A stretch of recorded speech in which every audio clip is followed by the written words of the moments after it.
ముందుగా అందరికీ వరలక్ష్మి వ్రతం శుభాకాంక్షలు. ఇంటి నిండా గంధం వాసన, పూజకు ముందు మంత్రాల శబ్దం. వరలక్ష్మి వ్రతం అనగానే మనకు గుర్తుకొచ్చేది ప్రసాదాల వాసన. అలాంటప్పుడు మనం చేసే నైవేద్యం వాసన కూడా అమ్మవారి మనసును తాకాలి కదా. ఇవాళ మనం చేస్తున్నాము వరలక్ష్మి వ్రతానికి అనుగుణంగా పులిహోర నుంచి పూర్ణాల వరకు తీపి, పులుపు, కారము సంపూర్ణమైన 9 ప్రసాదాలు పార్ట్ 1 అండ్ 2గా, అది కూడా మన ఇంట్లో ఉండే సరళమైన పదార్థాలతో తొందరగా టేస్టీగా పక్కా సాంప్రదాయ పద్ధతిలో చూపిస్తాను. ముందుగా చింతపండు పులిహోరని టెంపుల్ స్టైల్లో ఏ విధంగా చేసుకోవాలో చూపిస్తాను. 1 గ్లాసు బియ్యం తీసుకున్నాను. ఆ బియ్యాన్ని చక్కగా కడిగి 2 గ్లాసుల నీళ్లు పోసుకోవాలి. అత్తేసర కాబట్టి 2 గ్లాసుల నీళ్లు పోసుకోవాలి. ఈ విధంగా మనం ఉడకబెట్టుకోవాలి, అన్నాన్ని వండుకోవాలి. అయితే అన్నము మరీ మెత్తగా ఉండకూడదు, మరీ గట్టిగా ఉండకూడదు. పులిహోరకి ఈ విధంగా అన్నం వండుకోవాలి. ఇప్పుడు మనము ఇలాగా 2 నిమ్మకాయల సైజ్ అంతా చింతపండు తీసుకుందాం. చింతపండును కడిగి నీరు పోసి పెట్టుకుందాం. అందులో 1 కరివేపాకు రెబ్బ వేస్తున్నాను. అలాగే 3 ఎండుమిర్చి కూడా వేసుకుందాం. ఇది చింతపండు గుజ్జు కోసం. ఇప్పుడు దీన్ని పొయ్యి మీద పెట్టుకుందాము. ఎక్కువ మరగాల్సిన అవసరం లేదు, నీరు వేడైతే సరిపోతుంది. ఇందులో 1 స్పూను సాల్ట్ యాడ్ చేసుకుందాం. ఈ విధంగా మరగబెట్టుకున్న తర్వాత చింతపండు గుజ్జు తీసుకుందాము. ఎండుమిర్చిని, కరివేపాకుని పక్కన పెట్టుకుందాము. ఈ విధంగా చింతపండు గుజ్జు తీసి పెట్టుకోవాలి. అయితే పొడికి సంబంధించి ఇప్పుడు 1 కడాయి పెట్టుకున్నాను. 1 స్పూను ఆవాలు, 1 స్పూను జీలకర్ర, 1.5 స్పూన్ల ధనియాలు, అలాగే మెంతులు 1/2 స్పూను వేశాను. అలాగే నువ్వులు 1.5 స్పూను వేశాను. మీకు ఘాటు ఇష్టమైతే కొన్ని మిరియాలు కూడా వేసుకోవచ్చు. 1 ఎండుమిర్చి వేస్తున్నాను. ఇవన్నీ కలిపి చక్కగా మంచి స్మెల్ వచ్చే వరకు వేయించుకొని ఇలా పొడి చేసి పెట్టుకోవాలి. ఇప్పుడు కడాయిలో మనము తాలింపు కోసం ఆయిల్ తీసుకుందాం. ఆయిల్ 10 స్పూన్లైనా ఉండాలి. ఆవాలు, జీలకర్ర, పచ్చెనగపప్పు, అలాగే మినప్పప్పు కూడా వేసుకోవాలి. తాలింపువే టేస్ట్ అన్నమాట చింతపండు పులిహోరకి. ఇవన్నీ బాగా వేగిన తర్వాత 1 గుప్పెడు వేరుశనగ గుళ్ళు తీసుకున్నాను. అలాగే 10 జీడిపప్పులు తీసుకున్నాను. 2 పచ్చిమిర్చి మధ్యలోకి చీల్చుకొని తీసుకున్నాను. అలాగే 2 ఎండుమిర్చిని కూడా తుంచి వేశాను. ఇవంతా చింతపండు పులిహోర తాలింపు కోసం అన్నమాట. ఇందులో ఇంగువ వేసుకుందాం. ఇంగువ చాలా టేస్ట్ ఇస్తుంది. పులిహోరలోకి అయితే ఖచ్చితంగా వేసుకోవాల్సింది. అలాగే 3 రెబ్బల కరివేపాకు వేశాను. ఇవంతా వేగుతున్నాయి. ఇప్పుడు 2 స్పూన్ల మనం ముందుగా రెడీ చేసి పెట్టుకున్న పొడిని ఇందులో వేద్దాం. ఇదే పులిహోరకి మంచి టేస్ట్, టెంపుల్ స్టైలు టేస్ట్ని ఇస్తుంది. అలాగే ముందుగా తీసి పెట్టుకున్న చింతపండు రసం కూడా యాడ్ చేసి 1/2 స్పూను పసుపు వేశాను. వీటన్నిటిని కొంచెం సేపు మరగబెట్టుకుందాం. అలాగే ముందుగా పక్కకు తీసి పెట్టుకున్న 3 ఎండుమిర్చి, కరివేపాకు ఉంది కదా, అవి కూడా వేసి 1 చిన్న బెల్లం మొక్క వేయాలి. మనం గుడికి వెళ్ళినప్పుడు వాళ్ళు ప్రసాదంగా ఇచ్చే చింతపండు పులిహోర అంత టేస్టీగా ఎలా ఉంటుంది అనుకుంటున్నారు? వారు ఈ విధమైన ప్రొసీజర్తోనే పులిహోర తయారు చేస్తారు. మీరు కూడా ఒకసారి చేసుకొని చూడండి ఎంత బాగా వస్తుందో. నేను ఉడికిన అన్నాన్ని తీసుకొని అందులో 1/2 స్పూను సాల్ట్, 1/2 స్పూను పసుపు, అలాగే 2 స్పూన్ల ఆయిల్ వేసి చక్కగా మెతుకుకి పట్టేలాగా కలుపుకోవాలి. ఇప్పుడు మనం ముందుగా రెడీ చేసి పెట్టుకున్న పేస్ట్ని 1/4 కప్పు పేస్ట్ వేసుకోవాలి.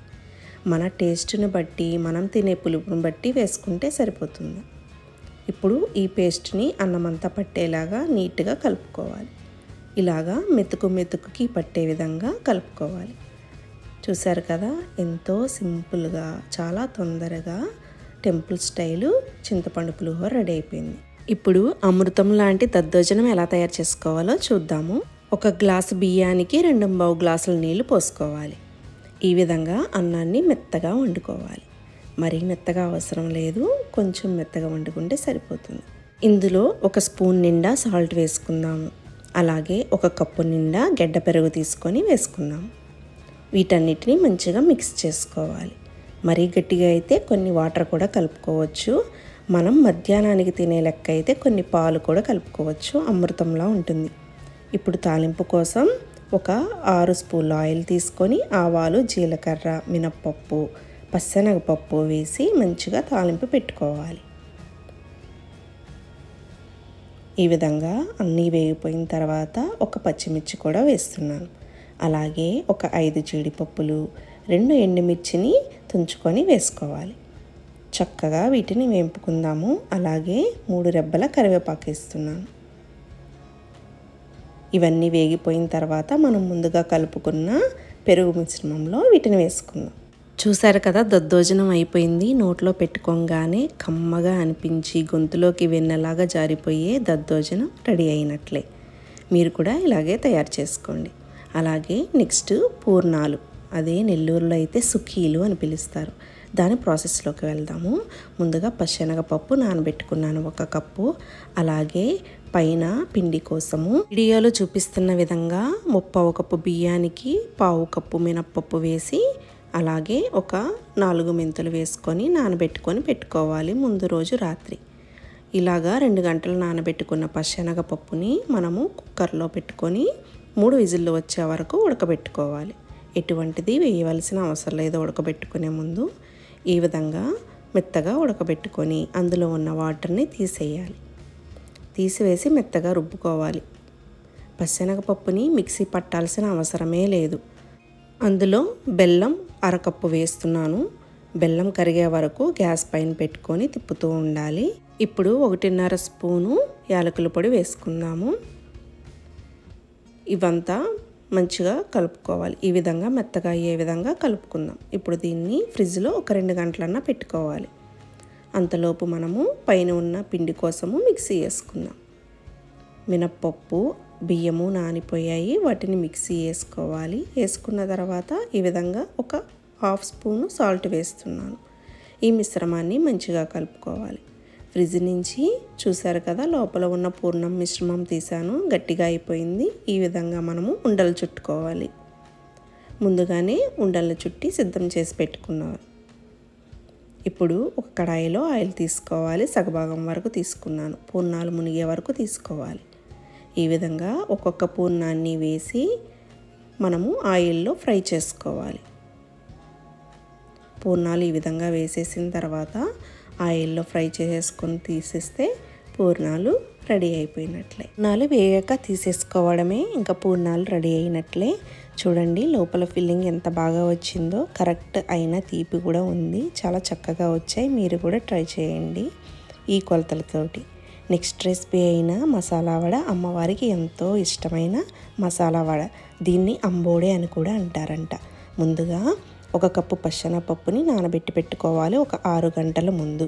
ఇప్పుడు మిక్సీ పట్టుకోవడం కోసం 4 పచ్చిమిర్చి వేసుకున్నాను. 2 అల్లం ముక్కలను తరిగి వేసుకున్నాను. 1/2 స్పూను జీలకర్ర, అలాగే మిరియాలు అవసరమైతే వేసుకోండి, లేకపోతే అవసరం లేదు. ఇంగువ, 1/2 స్పూన్ సాల్ట్ వేసుకొని ఈ విధంగా కచ్చపచ్చగా మిక్సీ వేసి పెట్టుకోవాలి. ఇప్పుడు అందులో ముందుగా నానబెట్టుకున్న పచ్చెనగపప్పు వేసుకుందాము.